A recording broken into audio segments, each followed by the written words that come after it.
This video will have the information at the end of it of where I got it from. We're just going to do the freeze frames. These are the cleanest frames I could get from somebody who was swinging their camera around, and as you can see, the angle's a little bit hard to work with.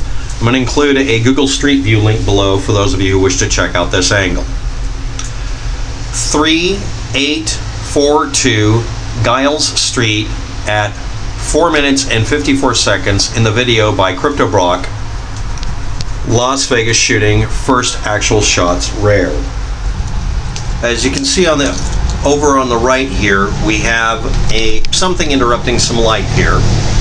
We have two blue lights on top of a building over here. There's another one here and here that we can't see. This is the Luxor obelisk here, and this is the Luxor pyramid. Delano, Mandalay Bay, and we got to go forward. Okay, there's our first frame. Now the second one there shows a person jumping off of here. People were jumping over fences and little buildings and trailers. I also like to point out that this here is a kind of a mesh scaffolding little thing for people to stand on. It's pretty big actually, it covers a large surface area. And over here is a little building or a trailer. This is the subject matter of the video, of course. I want to point out that over here is a gate, and here is the temporary tree-esque plants that were trimmed right here. And then there's a dead space, and then some smaller ones. You can find it on the Google Street View when you look at it. Okay? Okay, here we go. Now, first of all, I want to point out how round this is here. Okay? Now, let's look at the Fruit Ninja on top of the trailer. Now, it's really hard to tell from this, but I want you to note that we have 1, 2, 3, 4, I think 4, 5, 6, 7, 8 posts here in front of what appears to be some sort of trailer that is apparently on our side. Okay, now we'll go forward. As you can see, there's movement up here. This could also be a tree in the background, but I doubt it. Well, I'm going to say I doubt it right now. As we move forward, it seems to move with us, like it's behind it and being blocked by a post directly behind it. I'm not saying it's a tree though, because it can't be. As we move forward and the video compression software deals with this movement, it starts making this ghostly apparition move along. Now, I want to point out, as this is happening over here, I want you to pay attention to that. We see the person trying to climb down that fence he crawled over a minute ago. So we got people literally running for the lives. Now let's back up as far as I can here. Just as, whoa, right there. Now, post, and then the box shape. So we go forward, and it's immediately occluding it. Okay, all right, so we got that. Now let's just see how far this goes.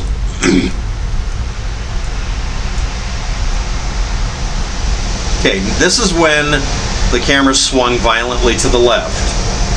All right, so what's the lineup on this? Now, if we compare this position to this one, this is far away, so we can use this kind of as a reference point. And he's moving to the right, and he's moving. If you line up, he's moving from, let's say, this part of this sign here. Okay, and then you can see this one that's pulled down. It is pulled down because other people jumped the fence. So let's back up a bit. How far is this guy moving left to right? Excuse me. So he moves from being lined up with here, which I'll say is between these two bushes here,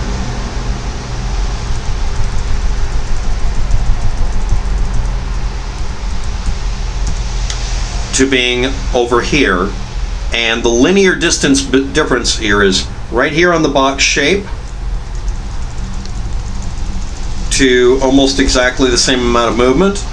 So our rooftop ninja is moving almost exactly in sync with the cameraman and is bouncing up and down. So that could have literally been a tree in the background. I'm not kidding, could have been. Also, it doesn't look much like a human, and let's do this here. Okay, and here. Okay, that's behind a box on the top of that caravan or whatever. So the shape changing is caused by it being occluded or blocked by box shapes on top of this trailer.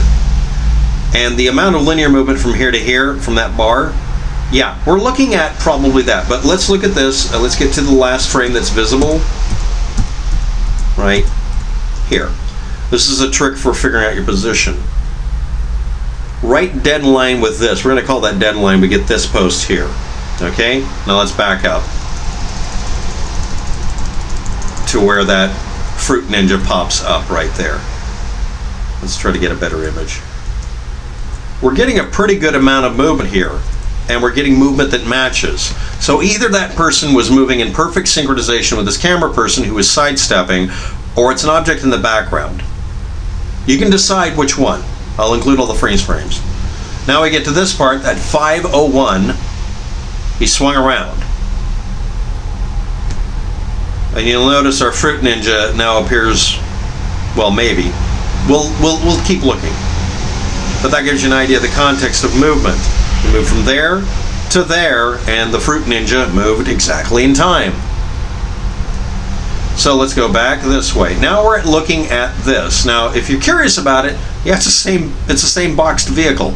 This is apparently supposed to be a satellite dish, or just a dish. It could be a low distance radio frequency dish for sending a signal up the street, for all I know. They just might have folded it down partially. So make note of its position and this is position. We've gone a long distance here. We're already past the potpourri at 5:16. And as he swings violently around, you see what looks like it might kind of sort of be maybe a human. These are the better images here. Okay, and we're over here, and it's much later, and we're now looking at the same probable satellite dish. And now it's all lined up here, but I want to show you something. The light from the Luxor beam, or whatever it's called, the Luxor light, it gets occluded by an object, and you see something in front of it, but it doesn't change shape or movement. Because it's not moving, we're moving relative to the background. And that's a satellite dish. But we do have our, a sort of a black object there. Could be somebody sitting there. Now again, it could have been people climbing over the little building or climbing up on the metal scaffolding that's up there. There is scaffolding up there. You remember the first image, right? Okay, but that's a satellite dish, and that thing that might appear to be a person is actually the feed horn that it's pointing at for bouncing. So it's a satellite dish. Okay, next. This is where the video ends in position, approximate location with this post that's behind the fence. At 5:37, 5 minutes and 37 seconds, we get this. Now you're going to see movement of all of these objects seeming to happen. Remember, this is off of YouTube.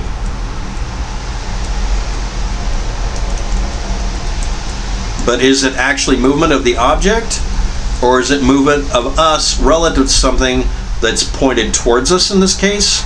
Maybe a piece of pipe?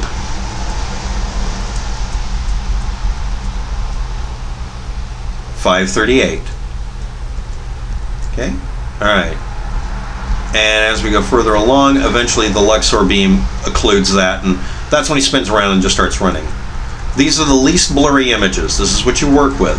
When you do it this way, you get a sense of three-dimensionality, that this is an object pointed this way. Okay? All right. All right.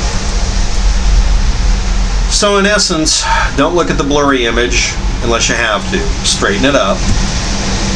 And make note of where it's taken from. Make note of background objects in the lineup. Make note of the fact that there's a bunch of stuff right there behind this where a person could be walking. Not on top of the trailer that's against the fence, but on this line of lights and this equipment here that you can walk on. It's a place where people go. It's like a bandstand area or whatever on top of, or it's just the lights above the vending area. Someone could have been on top of there, yes. The idea is this is to be a shooter is a little stupid because as we're moving, the somewhat nearer background objects being trees, which you can see from Google Street View, is a better likelihood. But again, it could just be a person on there. But they seem almost entirely behind and seem to be getting misshapen by this trailer. And again, I have to point out, emphasis added, that could just as easily be the top of a very specific tree back there. Okay? Alright. So anyway, let's just get her back here. Title screen. Imagery and video taken as the shooting was happening from Mandalay Bay at 4 minutes and 54 seconds into the video, called Las Vegas Shooting, First Actual Shots Rare by Crypto Brock. And it was done from 3842 Giles Street. And it shows that way even when you go between the two poles. Between literally a recording from here to here, and in some cases very close to this fence, so you're looking way straight up. And the idea that there are shooters right there shooting into the crowd less than 5 feet away from these people who would be looking at them shooting and nobody noticed is a little bit much. Next, this up here, it may not actually be a walkway up here, but somebody could have gotten on top of this object, on top of these vending areas, just like the person over here who's going up and over the fence. And next, again, emphasis added, when he moves to the right, the fruit ninja moves to the right as well. Now I understand that could be just a person trying to get up and over, but they're not getting up and over, they're going along the length of this. That's a little bit coinky-dinky with his movements. The only way to get rid of this meme is to have any other video recording that was taken in the same area that showed it pointing that way at the same time. You'd have to figure out which volley this was during, that sort of thing. Hour, minute, and second. I'll try to put the estimated hour, minute, and second on down below in the video. But to review, the most likely thing is following in this order. The most likely thing is actually a person on top. The idea of them being a gunman is dumb. I'm not even going to go there. Next, it could have been a person on top of these structures, on top of this little building here, or it could have literally been a tree in the background because the movement is tracking with the person who's making the recording, which is a bit unusual and a little too much of a coincidence. Next, I'm going to include a view you can get from inside the venue. Shooting from that location into the crowd from here to there would give you really lousy angles for shooting. Again, why pick the worst spot to shoot from when the best shooting spot's, again, in your face right here? And it's close enough. This one's a little bit too far away for someone to choose it on purpose. Shooting from the obelisk is bull crap because you can't hit the people who are hit close to the fence on that side. Then shooting from there is dumb because you're literally a target. Every other building and every other location is crap. Shooting from within the venue isn't as good as shooting from outside of it, and the best place to shoot from would be the Mandalay Bay. Unless you're trying to make this extremely difficult to prove, it's no use having a second shooter anywhere but the Mandalay Bay, and there's no indication of that. Strobe lights and faraway planes and helicopters notwithstanding. And again, thank you Crypto Brock, aka a different name originally, for uploading this video.